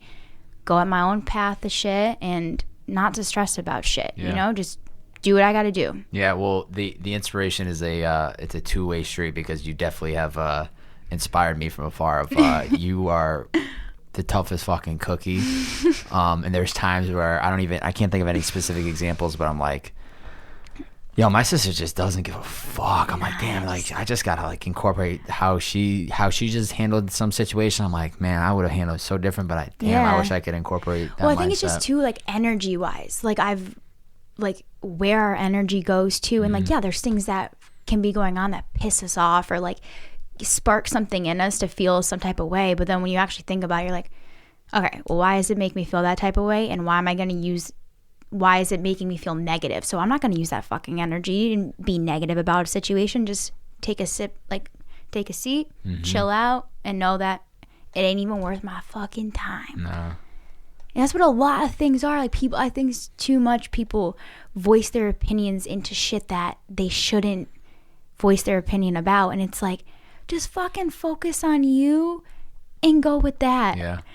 Like, who gives a shit about who's pregnant freaking here? Who gives a shit about how well that person's doing good here, or if someone is doing bad? Like, why would we have to point that out? Yeah. What does that matter? It don't matter. It doesn't. Yeah. When I was grabbing dinner with I don't even want to say his name just for his sake. I don't think he's gonna care. But yesterday when I went to grab dinner, we were talking about that, and he brought up how, you know, sometimes people bring up whoever's name. It might be mine or Dylan's. I don't know.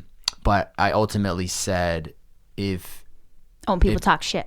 Yeah. Yeah. But I said, bro, this is the thing. Like, maybe a couple years ago that would have, like, hurt my feelings or like hurt me at heart. But literally, people talking down about me in any way literally doesn't faze me a quarter of a percent, because it's just like the way I view it. If you are caught up in giving an opinion about how somebody else is choosing to live their life, you should take a second to look in the mirror and ask yourself, how the fuck am I living my life? Yeah. Because you're so caught up in critiquing how other people are deciding to live their life. Yeah. This shit, you don't even know what you're doing. So stop sitting from the armchair of the couch and trying to call out what you think is how people should be living their life, and actually go do that and just live your life. So, and I think sometimes too, people hate to see you doing good. Always. It's in just general. Like, it's so, no, that's what I mean in general. I don't mean just you, in general, which is just so fucking sad, because it's just like, use that as inspiration to get off your own ass and go do the things you want to do. Like, even if you were in the position you were at now, and it was one of my best friend's brothers, I would fucking want to hype them up and be like, yo, good shit. I'm so happy for you. Love what you're doing.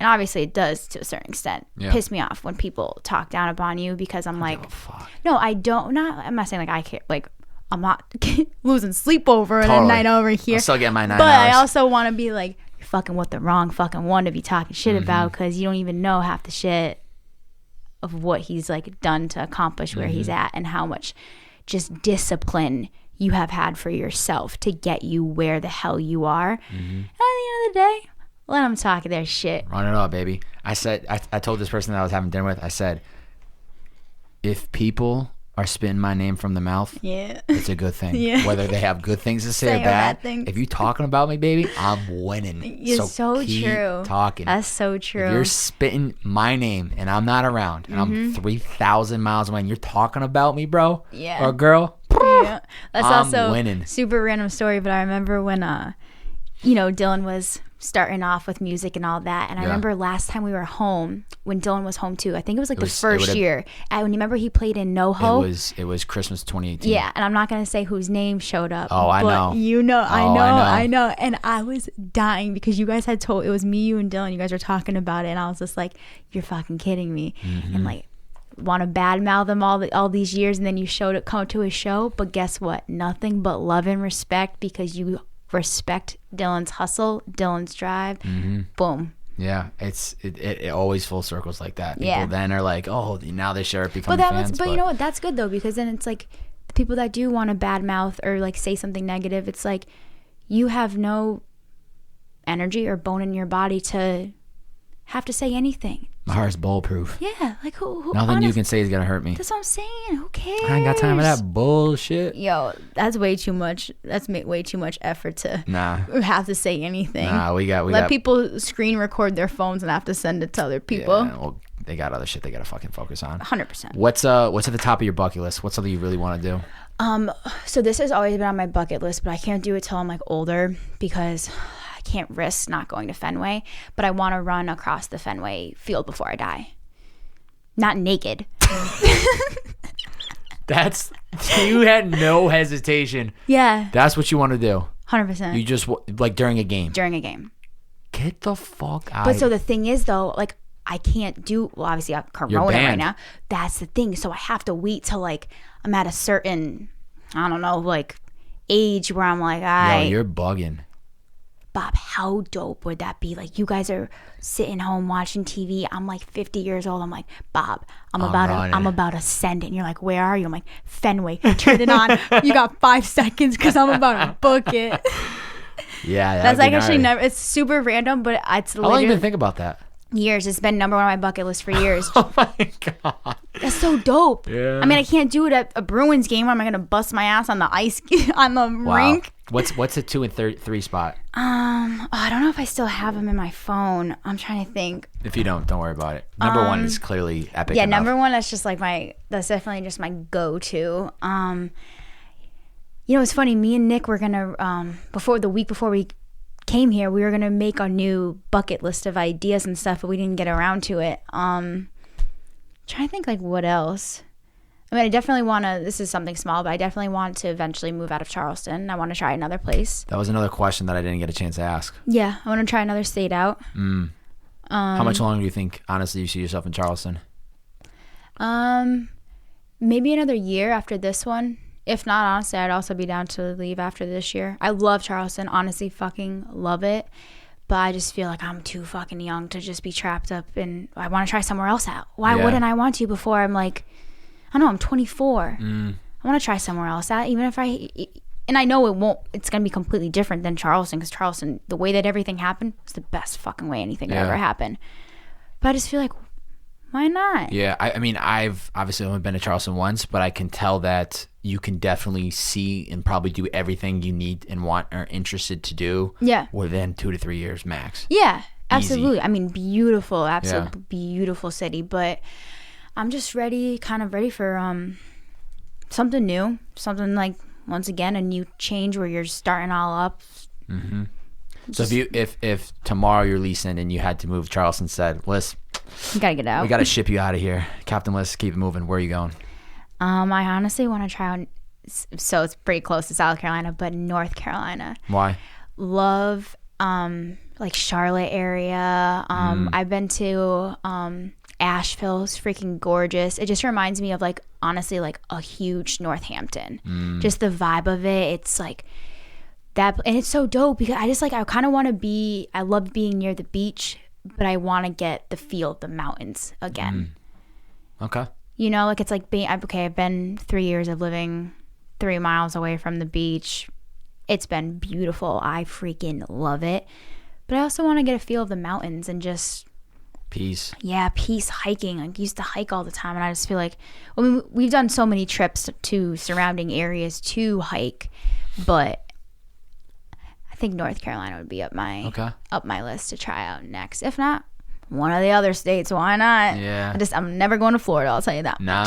Fuck Florida. No. Sorry, everyone's from here, but nah. Steve, Florida, my roommate right now, feels the same way.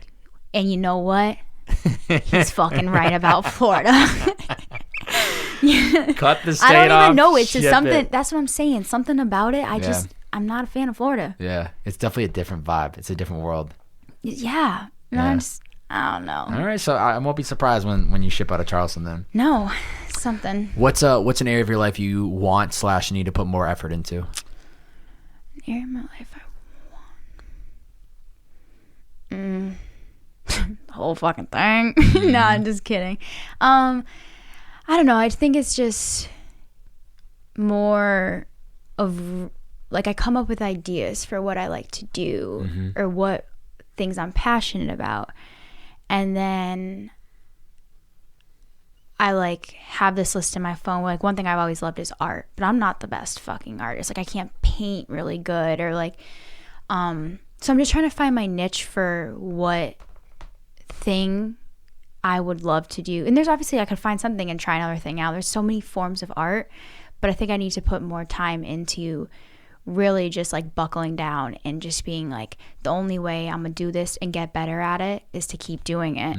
And then if I find out that this isn't what I'm feeling anymore, try another thing out of art. You know what I mean? Because there's just so many different things you can do and that's related to art. And that's the one thing that I've figured out for me that I love is anything crafty. Yeah. I fucking love crafts. Like it gets my mind flowing when I have to come up with something to like make or create. That's what I love doing. Yeah.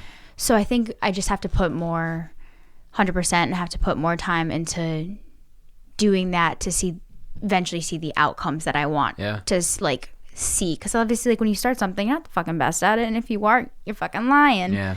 So that's probably it. Look at like this whole podcast is a great example. Like the fact that you even have some idea of like I love art is already so much half the battle. Yeah. And now it's just a game of like trying a bunch of shit within art. Yeah. And continually marinating it until either you get sick of it or you realize this actually isn't, if the only way you're going to figure out what specific art you enjoy the most is by actually doing them. And so it's like if painting is interest, start painting. And it's not about the product itself of like, oh, this looks like shit. It's like, did I enjoy spending 5 hours on this? Yes. Yeah. Keep doing it. But if you're making pots out of clay and you are literally hating every second of making this fucking material and getting the spin going and whatever that else takes, then it's like, okay, I'm not even enjoying the process of making the product.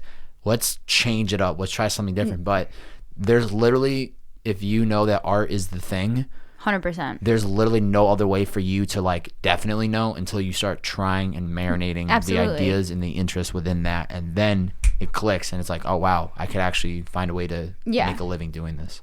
Yep. Which is the ones that I have been sending you. Yeah. I have been enjoying those ones. Yeah. Because it's like playing with like frosting. Yeah. It's so dope. It's just like I said, to work more on it to get the technique down when you're using like the little spatulas that you use to create the things. And but yeah, I think that would definitely be like the number one on my list, because at times like it frustrates me too, where it's like no matter what you don't want to, but sometimes you do. You look around at the people that you're surrounded by or people you see on social media and what they're accomplishing, and you feel like, well, oh God, I'm like at a set, like what am I doing right now? Like I'm still trying to figure it all out. But then I'm also like, I'm really not in any, it's not saying rush, but like I'm just going with my own flow, and I'm not in any competition with anyone to prove anything to anyone or to be better than anyone. I just want to like do me to figure myself out and just become a continuous like best me I can be. Because that's a constant, like you're never going to be the best you. It's always a work in progress. It's always going to be working. Yeah. You fucking whip. I'm telling you, the two keys is, one is realizing it is you versus you, no matter what. And that secondly, it's running at your own pace. Yeah. You control the speed. Yeah. And if you're going too fast, you have to slow down. And if you feel like I'm going too slow, I'm not putting in the time and effort, then you need to ramp it up and put more time and effort. Yeah. But you versus you, run at your own pace, and then the rest will fill itself with time. Yeah. I completely agree. Well, you better be picking up that fucking brush, 2021. Doing what I gotta do. The floor is yours. Any question you want to ask, if you have anything specific or any topic that you would like to cover. You can ask me any specific question. You can pose a topic you'd like to cover. If there's anything you can pass on this as well. I don't don't know. I feel like I know you pretty well, and I listen to your podcast. Let's go. You want to hear a funny story of like the only time I know that I lied to you? Let's hear it. Super random. We were in elementary school. Because I don't really know a question to ask you right now. Cool. We were in elementary school. Remember when we used to go to like the fire station, and then like they would take you around with your class and show you like where the firemen do. This is vaguely. This is Barry. Well, I remember this because this was the first time I ever lied to you, and I was like, oh my god, Bob thinks I'm so cool. So you had gone with like your class and stuff, and I was on a different day because we both obviously went to the same elementary school, and you went or whatnot, you were talking about it, you're so hyped, you're like, yo, I saw them the firemen slide down the pole and all that stuff. So when I went, I came home, and I remember I told you that they let us slide down the pole, and you were like, you're kidding me. They didn't let us slide down the pole, and you got to go. You're younger than me. And I was like, Bob, it was so cool. Oh my God. And I just said it so you would think I was so cool, and I've never said that to you. But to this day, that's something that has stuck with me. So I hope you still think I'm cool. Just remember when it came time for Halloween, I was the fireman and you were the fucking... I was the Dalmatian. You were the Dalmatian. So I still came out on top. You're right. I love that. Yeah.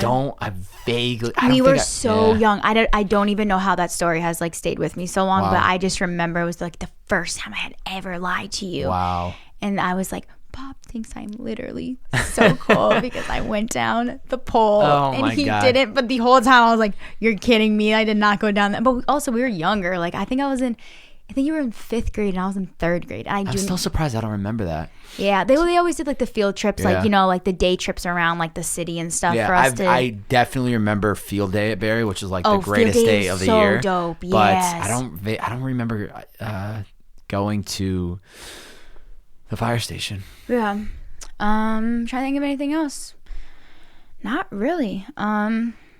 Thanks for having me on. Oh, we're not done. We're not done? That's what you always ask people at the end. You're right. I usually do. There's one more that I skipped, so we're about to be done. Oh, okay. You could save your like ouch. I'll give you the floor before we wrap up. But you are right. Yeah, I know. I skipped this. Okay. But I posted something on my Instagram story and I said, doing a podcast with my sister. Any questions? Let me know. Heard.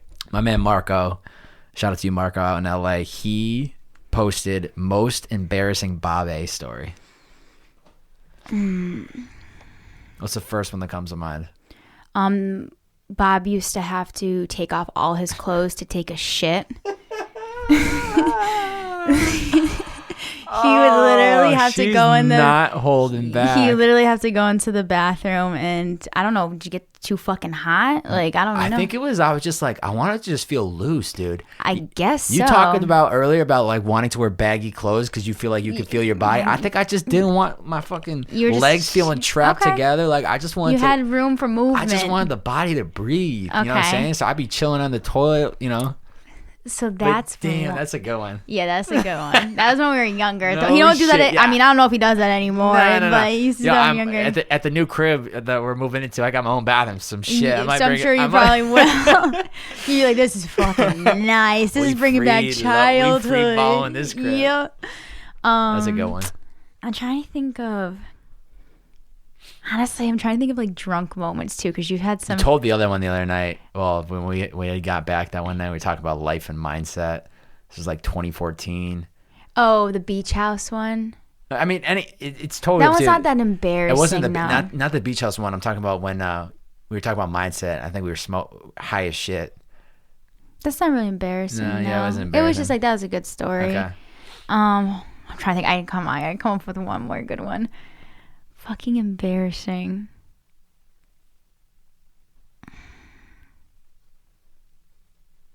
I'm literally completely blanking. No, that's okay. I mean that one alone is good. Yeah, I think that one one's alone a good is one. pretty damn good. Yeah, that's fucking Bob. I'm not even ashamed by that. Yeah. Before I close out the podcast, I always allow the guests to put a challenge out to the listeners. If somebody listened to the podcast this far, what is something that you would challenge the listener to do or to change within their life? Not change in their own life, but what's a challenge that you would put out to anyone that hears this podcast and made it this far, based on everything we've talked about, a lot of different stories, a lot of different topics? What's one challenge you have for listeners? If you're feeling somewhat stuck in the environment or situation that you are in, stop questioning yourself and get yourself the fuck out of that zone. And it's a comfort zone, and you will feel so much better being out of your comfort zone. And like that hoodie that I have that you sent me says, seek discomfort. Yep. And that thing is, I always say that in the back of my head, because I'm like, when you seek discomfort, so much more better things come out of that. Yeah, there's growth on the opposite side of it. Yeah. So I would say that that has definitely helped me. So hopefully that advice will help someone else to just say, let me do what I got to do, and let me fucking send it. Send it. I know. Enjoy life, love it, and make the best out of it. Any last comments before I wrap this up? Oh, the one that I just got interrupted at 2 minutes ago. I know. Well, I didn't want to miss out on the question from the BMC, so that's my apologies. No, it's rookie okay. mistake overshooting the last I know. question. You should know. I know how these things go, Bob. I know, but Come hey, on. I get caught up in it. I know, it's okay. Whatever. No, just want to say thank you for having me on here. And it's so crazy because I remember writing, when you would write "Do Not Disturb" on your room. Oh, man. Downstairs. When I first started the podcast here. You would put a piece of paper on there and be like, "Do not disturb, be quiet." Do you know why I started doing that? Well, because it wasn't it have to do with the audio? Because the first episode I ever recorded, I think, did Bird walk in? No, it was the second episode. The first episode I had somebody walk in, and it was he was asking the guest, like, yo, what time are we supposed to leave for the show? It wasn't that big of a deal. But the second episode, I think mom or dad knocked on the door and they're like, hey, Bobby. I'm like, hey, I'm recording. So then it was from that point that I started writing it. But go ahead. Okay. Yeah, it's just dope seeing, honestly, like where you're at now, and it's really sick seeing that you're about to live in Venice Beach, where you have talked about it like your entire life. Like, I remember you being in high school talking about, I'm gonna move to Cali one day, I'm gonna live in LA, I'm gonna get to Venice Beach. So just overall, it's cool. Hell yeah. It's cool seeing where you're at now, and I obviously got nothing but love for you, and let's just keep doing us. Oh yeah, cranking out the heat. Party's just getting started, I like to say. 2021 about to be the best years of our lives. Let's keep it going. I know. Well, yeah, I mean, this was incredible. I had no expectations or no, like, I wonder how I was going to go. I just knew. I spent some time before I left LA, like, just thinking about some of the topics and things I was curious and wanted to touch on. But other than that, I knew this was going to be absolutely fantastic. And I'm very fortunate to have you as a younger sister. I love that I have a cheat code when I need woman advice. I call you. But I'm so happy to just see, like, the woman you have become and who you still are becoming. Thank you. The confidence, the ability to just do what you got to do. So happy that Nick and you have met and how much that's brought into your life. Yeah. And I think you're just an overall. I couldn't ask for a better sister, and I think this was a fucking great conversation. This was a fantastic podcast. So, thank you for taking the time to be on it. Bobby and Alyssa Hobert. Hell yeah! We're gonna do the Captain Listen Bobby show when she moves out to Cali one day after the North Carolina move. Hey, who knows? You never know. Maybe this is actually what I'm supposed to do with my life. What? Be on podcast with you. Why don't you? Well, maybe that, or you could start your own and just start sprinkling some of that. Okay, but Bob, I don't like listening to my own voice. Yeah, try doing this. Try doing 200 of these. If I ever try to re-listen to this, I'm gonna be like, oh, nah, you get over the hump. You get over the hump. I know. I think it's just when you first, hear your voice. It's you want to start a podcast? I'll send you the equipment, so we could talk about that after the show. Yeah. Well. We'll cross that bridge when we get there. All right, let's go fucking drag. Thank you guys and gals for listening. I hope you enjoyed it. If you really, really, really enjoyed this podcast, you know what they need to do, Liz? Probably hit a like and then a subscribe. But the problem is they can't even do that. Well, they can do the subscribe. You got that shit down. I know you be watching the YouTube stuff, but because we're not on YouTube no more, I need y'all to either screenshot this episode and post it to your IG story. Tag me at Bobby, B-O, 3 B's, 4 A's, and Y. And Liz is at what's your IG Alyssa Hobes. LYSSAHOBEES. BES. Yep. Screenshot this episode, post your IG story, tag the both of us, share it out, tell the world that you just listened to this fantastic podcast. Don't slide in my DMs. Don't slide in Alyssa's DMs. Otherwise, I'm going to come chasing y'all. But thank you guys and gals for tuning in. Talk to you guys and gals soon enough. See ya. See ya. See ya.